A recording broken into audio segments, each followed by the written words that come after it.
Nous vivons une époque de fracture civilisationnelle apparente, un abîme qui se creuse non seulement entre les idéologies politiques, mais aussi entre des visions du monde fondamentalement inconciliables. D'un côté, se dresse l'édifice millénaire de la tradition occidentale, dont les fondations, argumente-t-on ici, reposent inéluctablement sur le roc de la moralité chrétienne. De l'autre, avance une force aux multiples facettes, souvent qualifiée de woke, un mouvement progressiste qui, sous la bannière de la justice sociale et de la libération, semble déterminé à démanteler précisément ses fondations. Cet essai propose une analyse radicale, au sens d'aller à la racine du problème, affirmer que le seul espoir viable contre la dissolution culturelle et morale promue par cette nouvelle vague progressiste réside non pas dans des concessions ou des dialogues superficiels, mais dans une réaffirmation intransigeante des piliers éthiques et métaphysiques du christianisme. La narration dominante qui dépeint la tradition comme une simple oppression et le progressisme comme une libération inévitable est d'emblée remise en question. Le progrès est-il toujours linéaire et bénéfique, ou assistons-nous, comme l'ont alerté des penseurs tels qu'Edmund Burke face à des convulsions antérieures,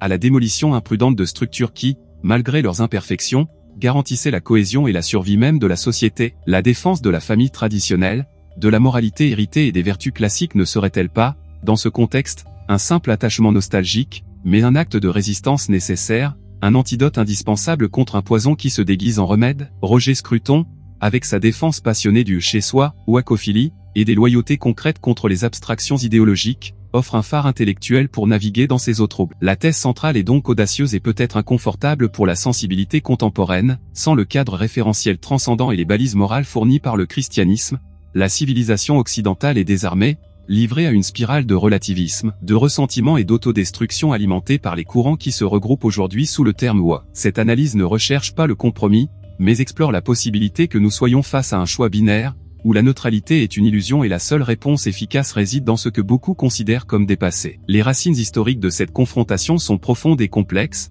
s'étendant bien au-delà des polémiques récentes sur les réseaux sociaux ou dans les campus universitaires. On peut soutenir que les Lumières, malgré leurs avancées indéniables dans la science et la raison, ont involontairement planté les graines de la crise actuelle en promouvant une vision de l'homme de plus en plus autonome et émancipé de toute autorité transcendante. L'accent mis sur la raison individuelle, détachée de la tradition et de la révélation, a ouvert la voie à une succession d'idéologies qui ont cherché à redessiner la société à partir de principes abstraits, souvent avec des résultats catastrophiques. Burke, dans ses réflexions sur la Révolution de France, diagnostiquait déjà le danger inhérent à cette approche, la présomption qu'une génération peut, à elle seule, réinventer l'ordre social, méprisant la sagesse accumulée et les arrangements institutionnels hérités qui ont évolué organiquement au fil des siècles. Il voyait la société non pas comme un contrat social signé uniquement entre les vivants, mais comme un partenariat entre les vivants, les morts et ceux qui sont à naître. La Révolution française, avec sa terreur et sa tentative d'éradiquer le passé, y compris l'influence chrétienne, a servi d'avertissement sombre. Au cours des 19e et 20e siècles, cette tension entre tradition et révolution, entre la vision religieuse de l'homme et les utopies séculières, a continué de se manifester sous diverses formes, du marxisme aux diverses écoles de pensée critique qui informent aujourd'hui le mouvement woke. Le christianisme, qui pendant des siècles a fourni la grammaire morale et culturelle de l'Occident, a vu son influence publique diminuer progressivement, un processus de sécularisation qui a laissé un vide métaphysique et éthique. C'est dans ce vide, argue la perspective conservatrice radicale, que fleurissent les idéologies substituts, offrant de nouveaux récits de péché, oppression systémique, de salut, activisme révolutionnaire, et d'élus, groupes identitaires victimisés, mais sans la profondeur, la transcendance et, crucialement, la capacité de pardon et de réconciliation trouvée dans la tradition chrétienne. L'évolution du progressisme n'est donc pas considérée comme un raffinement de l'héritage occidental, mais comme un éloignement de plus en plus radical de celui-ci, culminant dans la phase woke actuelle, perçue comme une menace existentielle aux fondements moraux et culturels qui, paradoxalement, ont permis son propre émergence. L'un des mécanismes les plus insidieux par lesquels l'idéologie woke avance et s'enracine est sa capacité à se présenter non pas comme une philosophie particulière et contestable, mais comme la voie même de la raison, de la compassion et du progrès inévitable. Des concepts tels que la diversité, l'équité et l'inclusion, DI, par exemple, sont souvent présentés comme des valeurs universelles et évidentes, dont la contestation est immédiatement qualifiée d'ignorance, d'intolérance, voire de haine. Cette stratégie immunise l'idéologie contre l'examen critique. Remettre en question les prémices ou les méthodes de la DI n'est pas considéré comme un débat légitime sur la meilleure façon d'atteindre une société juste, mais comme une résistance à la marche même de l'histoire, une défense du statu quo oppressif. Le langage utilisé joue un rôle crucial dans ce processus. Des termes tels que justice sociale, privilège blanc, patriarcat ou hétéronormativité sont chargés de présupposés théoriques spécifiques, dérivés de la théorie critique et des études postcoloniales et de genre, mais sont employés dans le discours public comme s'il s'agissait de descriptions neutres de la réalité. Qui oserait être contre la justice sociale? Pourtant, la définition spécifique de la justice ici diffère radicalement de la conception classique ou même libérale, se concentrant sur l'égalité des résultats entre les groupes identitaires, souvent au détriment de l'égalité des chances ou du mérite individuel. Roger Scruton a brillamment analysé comment les idéologies totalitaires utilisent la novlangue pour contrôler la pensée, rendant certaines idées littéralement impensables en éliminant les mots pour les exprimer ou en distordant le sens. De manière analogue, le langage woke crée un cadre où certaines positions comme la défense de la famille traditionnelle basée sur un homme et une femme, ou la croyance en des différences biologiques entre les sexes deviennent non seulement erronées, mais intrinsèquement immorales, expression de phobie bouddhéisme. Cette naturalisation de l'idéologie est renforcée par sa diffusion à travers des institutions culturelles clés, universités, grande partie des médias, entreprises et même systèmes éducatifs. Le résultat est que de nombreux individus absorbent ces idées passivement, comme si elles faisaient partie de l'air qu'ils respirent, sans jamais examiner de manière critique leurs origines, leurs implications ou les alternatives existantes. La moralité chrétienne, avec son armature conceptuelle distincte sur la nature humaine, le péché, la vertu et l'ordre social, offre précisément les outils pour démasquer cette fausse naturalité, révélant les présupposés philosophiques contingents et souvent problématiques qui soutiennent l'édifice woke. Elle permet de se demander, justice selon quelles normes, équité au prix de quoi, progrès vers quelle destination? Sans cette perspective externe et fondamentale, la société court le risque d'accepter comme inévitable un chemin qui pourrait mener à sa propre désintégration. La sagesse de la tradition, comme Burke l'insistait, réside justement dans sa capacité à tester les idées au fil du temps, distinguant les modes passagères des vérités durables, chose que la hâte révolutionnaire du woke méprise. Scruton compléterait en soulignant l'importance du bon sens et des loyautés préexistantes à la famille, à la communauté, à la nation, à l'héritage religieux comme autant de remparts contre les abstractions déracinées qui promettent un paradis terrestre, mais livrent souvent l'enfer. L'impact de cette idéologie sur l'autonomie individuelle est profond et multiforme, opérant de manière qui mine la liberté de pensée, de conscience et d'expression. L'un des mécanismes centraux est la primauté de l'identité de groupe sur l'individualité. Dans la cosmovision woke, l'individu est défini principalement par son appartenance à des catégories identitaires, race, genre, orientation sexuelle, etc., et son expérience, ses opinions et sa valeur morale sont interprétées à travers le prisme de cette appartenance, en particulier par rapport aux axes d'oppression perçus. Cela conduit à une dangereuse inversion, ce ne sont plus le caractère ou les actions d'une personne qui importent primordialement, mais sa position dans la hiérarchie des groupes victimisés ou oppresseurs. La conséquence directe est la pression à la conformité au sein du groupe. Les individus appartenant à des groupes considérés comme opprimés et qui osent diverger de l'orthodoxie progressiste sont souvent accusés de trahison, de fausse conscience ou d'avoir internalisé l'oppression. Pensons au cas hypothétique d'un universitaire noir qui remet en question les prémices du mouvement Black Lives Matter ou critique la théorie critique de la race. Il court le risque d'être ostracisé par sa propre communauté et qualifié par des activistes blancs de pions du suprémacisme blanc. De même, les individus appartenant à des groupes considérés comme oppresseurs, hommes blancs hétérosexuels, par exemple, voient leurs opinions souvent disqualifiées a priori, non pas pour leur contenu, mais pour l'identité de l'émetteur, mansplaining, privilège blanc. Cette dynamique crée un environnement de peur et d'autocensure, où le débat ouvert et honnête devient impossible. La cancel culture est la manifestation la plus visible de ce phénomène, la tentative de réduire au silence, de déplatformer et de détruire la réputation et les moyens de subsistance de ceux qui expriment des opinions considérées comme inacceptables par l'orthodoxie loi. La peur de dire quelque chose de faux, d'être mal interprété ou d'être la cible d'une campagne de diffamation en ligne, conduit beaucoup à simplement se taire, entraînant un appauvrissement du discours public et une fausse apparence de consensus. L'autonomie individuelle, entendue comme la capacité de penser par soi-même, de former des convictions basées sur la raison et la conscience, et de les exprimer librement, est sévèrement compromise. En contraste, la tradition morale chrétienne, bien qu'elle établisse également des normes et exige une conformité sur certains aspects doctrinaux et éthiques, place un accent fondamental sur la conscience individuelle comme le sanctuaire intérieur où l'homme rencontre Dieu. La responsabilité morale est, en dernière instance, personnelle. Bien que la communauté de foi soit vitale, le salut et le jugement sont individuels. De plus, la tradition chrétienne valorise la recherche de la vérité, veritas, à travers la raison éclairée par la foi, encourageant le débat théologique et philosophique, dans certaines limites orthodoxes, bien sûr. L'idée que la vérité peut être découverte et articulée, et que l'erreur doit être réfutée par l'argumentation et non par la coercition, bien que l'histoire de la chrétienté ait ses propres tâches à cet égard, contraste fortement avec l'approche woke qui semble privilégier l'affirmation des identités et la suppression de la dissidence sur la recherche collaborative de la vérité. L'autonomie individuelle trouve donc un terrain plus fertile dans la vision chrétienne de l'homme comme un être rationnel et moralement responsable devant Dieu, que dans la vision progressiste qui le submerge dans des catégories de groupes et le soumet à la tyrannie de l'opinion collective politiquement correcte. Au-delà de l'impact individuel, l'idéologie woke exerce une force désagrégeante sur le tissu social et les institutions qui garantissent la cohésion collective. En insistant sur les divisions identitaires et en cultivant des récits de conflits perpétuels entre les groupes, oppresseurs vs opprimés, colonisateurs vs colonisés, hommes vs femmes, etc., elle mine activement le sentiment d'appartenance commune et la solidarité nationale ou communautaire. La nation, vue par des conservateurs comme Scruton non pas comme une construction arbitraire, mais comme un foyer partagé, basé sur l'histoire, la culture, la langue et les loyautés mutuelles, est souvent dépeinte comme une simple structure de pouvoir illégitime, fondée sur l'oppression et l'exclusion. Le patriotisme est ridiculisé, l'histoire nationale est réécrite sous un angle exclusivement critique, se concentrant uniquement sur les péchés et ignorant les réussites ou la complexité, et les symboles nationaux sont attaqués. Burke nous avertirait que cette démolition du passé et des loyautés héritées est une voie dangereuse, car ce sont précisément ces éléments qui unissent les gens au-delà de leurs intérêts immédiats et de leurs affiliations de groupe. Sans un sens d'histoire partagée et de destin commun, la société se fragmente en tribus hostiles, chacune luttant pour ses propres intérêts et ressentiments. La famille traditionnelle, entendue comme l'union stable entre un homme et une femme ouverte à la procréation et à l'éducation des enfants, est une autre institution centrale sous attaque. Vue par le prisme woke comme un pilier du patriarcat, de l'hétéronormativité et de l'oppression de genre, elle est la cible d'une déconstruction théorique et de politique visant à redéfinir radicalement sa signification et à diminuer son importance sociale. Des concepts tels que le polyamour,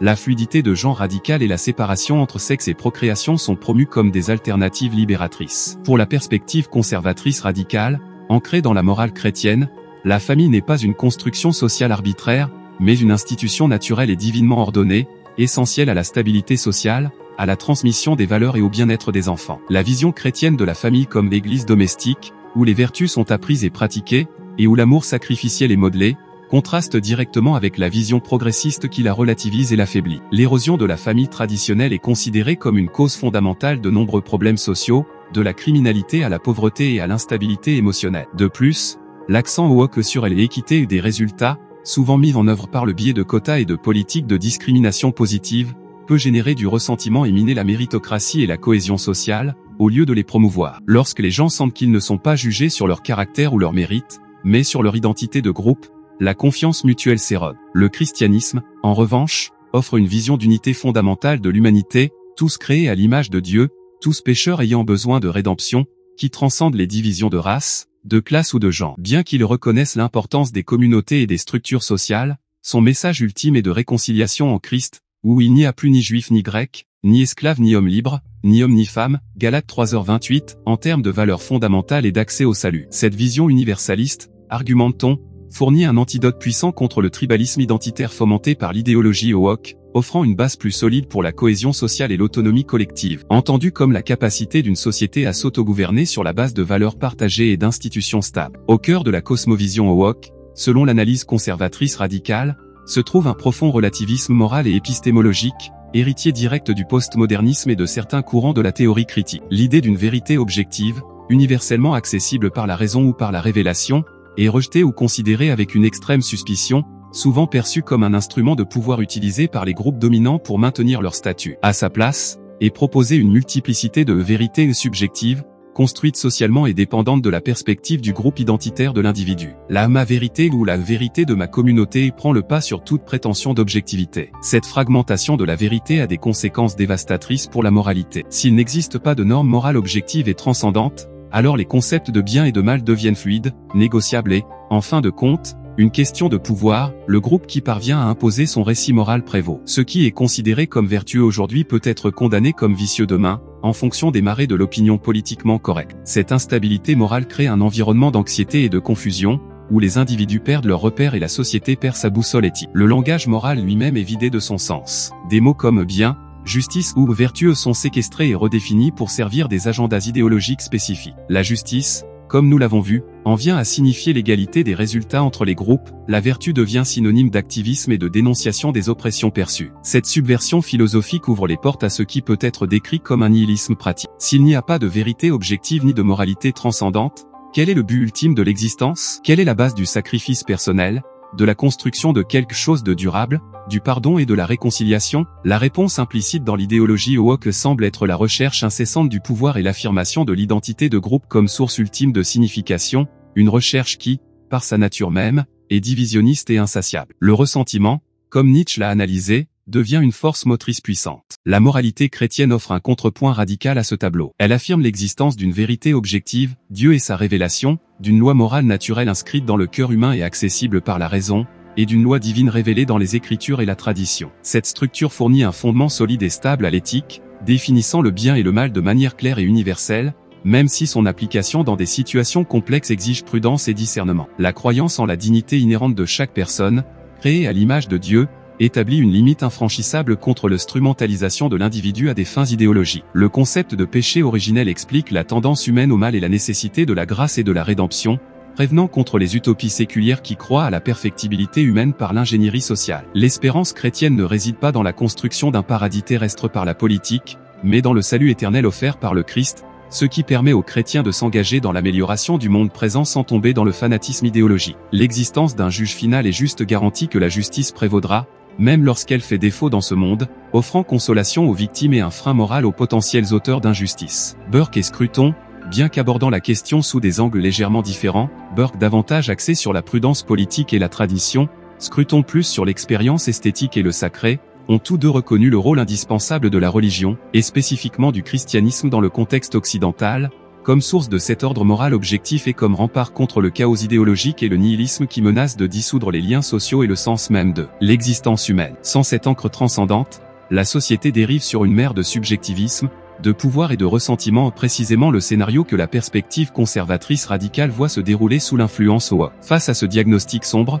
la question qui s'impose est, quel est l'antidote? Si l'analyse précédente est correcte, la réponse ne peut être trouvée dans de simples ajustements politiques ou dans des concessions partielles à l'idéologie dominante. La perspective conservatrice radicale soutient que, la crise étant fondamentalement de nature morale et spirituelle, la solution doit être tout aussi profonde. C'est ici que la moralité chrétienne est présentée non seulement comme une alternative, mais comme le seul espoir viable et robuste. Mais pourquoi? Quels éléments spécifiques du christianisme en font un antidote si puissant contre les mécanismes désagrégateurs du woke? Premièrement, le christianisme offre une anthropologie réaliste. Contre la vision progressiste qui tend à voir l'être humain comme infiniment malléable et essentiellement bon, corrompu seulement par les structures sociales, le christianisme enseigne la doctrine du péché originel. Cela signifie reconnaître la faillibilité inhérente à la nature humaine, l'inclination à l'égoïsme, à l'envie et à la recherche de pouvoir. Cette vision prévient contre l'optimisme naïf des utopies révolutionnaires et promeut l'humilité, la nécessité de freins moraux et institutionnels, comme la loi, la famille, l'Église, et la dépendance à la grâce divine. Cette compréhension du péché permet également une analyse plus profonde des motivations mêmes qui sous-tendent l'activisme woke,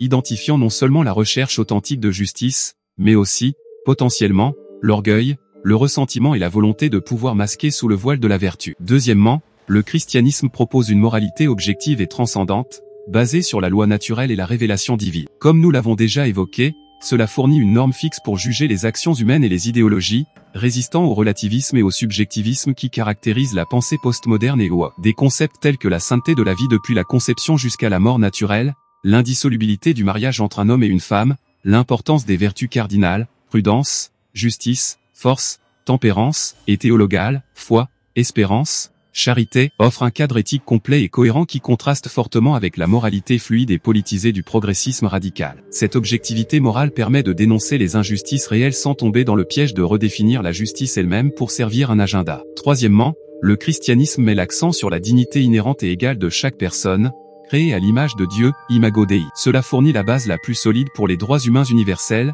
bien plus robuste que les théories séculières qui peinent à justifier une dignité intrinsèque au-delà de l'utilité ou du consensus social. Cette dignité transcende les catégories de groupe, race, genre, classe, si centrale à l'idéologie woke. Alors que le woke tend à voir le monde comme une lutte de pouvoir entre des identités collectives, le christianisme appelle à regarder au-delà de ces catégories et à reconnaître la valeur unique et irremplaçable de chaque âme individuelle. Cela promeut la réconciliation et l'unité, au lieu de la division et du conflit. Quatrièmement, le christianisme offre un récit de rédemption et de pardon qui est absent des idéologies séculières de justice sociale. Dans la vision woke, le péché d'oppression, passé ou présent, semble indélébile, en particulier pour ceux appartenant à des groupes considérés comme oppresseurs. La culpabilité est collective et historique, et l'absolution est difficile, voire impossible, à atteindre, sauf peut-être par des rituels d'autocritique et de soumission à l'idéologie. Le christianisme, en revanche, enseigne que tous sont pécheurs, mais que le pardon est possible par la repentance et la foi en Christ. Cela permet de briser le cycle de ressentiment et d'accusation, ouvrant la voie à la guérison individuelle et sociale. La capacité de pardonner, tant au niveau personnel que collectif, est une ressource spirituelle indispensable pour surmonter les blessures historiques et construire un avenir commun, chose que la logique du conflit perpétuel du woke semble incapable d'offrir. Enfin, le christianisme ancre la vie humaine dans un but transcendant, au-delà des préoccupations matérielles et politiques de ce monde. L'espérance dans la vie éternelle et dans l'union avec Dieu relativise les luttes et les souffrances terrestres, donnant un sens au sacrifice, à la persévérance et à la recherche de la vertu même face à l'adversité ou à la persécution. Cela contraste avec l'immanence radicale du projet woke, qui cherche à réaliser le paradis sur terre par la transformation sociale et politique, un projet qui, selon la perspective chrétienne, est voué à l'échec et peut mener au totalitarisme dans sa quête de contrôler tous les aspects de la vie humaine pour atteindre ses objectifs utopiques. Burke et Scruton, chacun à sa manière, ont reconnu que l'ordre social et la liberté dépendent, en dernière analyse, de ces dispositions morales et spirituelles cultivées par la religion. Pour eux, la tentative de construire une société juste et libre sur des fondements purement séculiers et relativistes était une recette pour le désastre. La moralité chrétienne, par conséquent, n'est pas considérée comme une simple préférence culturelle, mais comme l'infrastructure spirituelle nécessaire pour soutenir la civilisation occidentale contre les forces anthropiques qui menacent de la dissoudre. La stratégie pour démanteler les effets du woke, sous cet angle, n'est pas principalement politique, mais culturelle et spirituelle. Elle passe par la revitalisation de la foi et de la pratique chrétienne dans la vie personnelle, familiale et communautaire, et par le courage d'articuler et de défendre publiquement les vérités morales et anthropologiques du christianisme, même lorsque cela entraîne des coûts sociaux. La conclusion qui émerge de cette analyse, menée sous l'angle du conservatisme radical informé par Burke et Scruton, est inéluctablement percutante. La civilisation occidentale se trouve à un carrefour critique, et la trajectoire actuelle, impulsée par l'idéologie woke, pointe vers un avenir de fragmentation sociale, de tyrannie idéologique et de nihilisme spirituel. Les fondations morales et culturelles qui ont permis des siècles d'épanouissement sans précédent en fondations inextricablement liées à l'héritage chrétien sont systématiquement érodées par un mouvement qui, sous le masque de la compassion et du progrès, opère sur la base de présupposés philosophiques erronés et dangereux. Le relativisme, la primauté de l'identité de groupe sur l'individu, la politisation de toutes les sphères de la vie et une vision déformée de la nature humaine et de l'histoire. Les mécanismes par lesquels cette idéologie avance sont subtils et efficaces, la manipulation du langage, la capture d'institutions, l'exploitation de la culpabilité et de la peur, et la présentation de ses propres doctrines comme des vérités évidentes et inévitables. Le résultat est un rétrécissement de l'espace pour la pensée libre, une attaque contre l'autonomie individuelle et collective, et la désagrégation des liens sociaux et des institutions comme la famille et la nation qui garantissent la stabilité et la continuité. Face à ce tableau, les réponses purement politiques ou les tentatives d'accommodement semblent insuffisantes, ne traitant que les symptômes superficiels d'une maladie profonde. L'analyse ici développée soutient que la racine du problème est spirituelle et morale, et que, par conséquent, la solution doit être de même nature. La moralité chrétienne, avec son anthropologie réaliste, son éthique objective et transcendante, son affirmation de la dignité individuelle, son offre de pardon et de rédemption, et son ancrage dans un but ultime qui transcende ce monde, émerge non pas comme une option parmi d'autres, mais comme le seul antidote véritablement efficace et global. Elle fournit les outils intellectuels pour démasquer les sophismes de l'idéologie woke, la force morale pour résister à sa pression conformiste, et l'espérance spirituelle pour persévérer dans la construction d'une société plus juste et véritablement humaine, basée non pas sur des ressentiments et des utopies passagères, mais sur la vérité pérenne concernant Dieu et l'homme. La voie pratique pour redéfinir la relation avec ce phénomène culturel ne réside donc pas dans la recherche d'un compromis impossible avec une idéologie qui vise à subvertir les fondements mêmes de l'ordre qu'elle critique, mais dans une redécouverte courageuse et une réaffirmation convaincue de la foi et de la morale chrétienne. Cela implique un effort conscient au niveau individuel, prière, étude, pratique des vertus, familiale, éducation des enfants dans la foi, défense du modèle familial traditionnel, communautaire, renforcement des églises et des associations civiles basées sur des valeurs chrétiennes, et publiques, articulation claire et intrépide de la vision chrétienne sur les questions culturelles et politiques contemporaines. Il s'agit de reconstruire,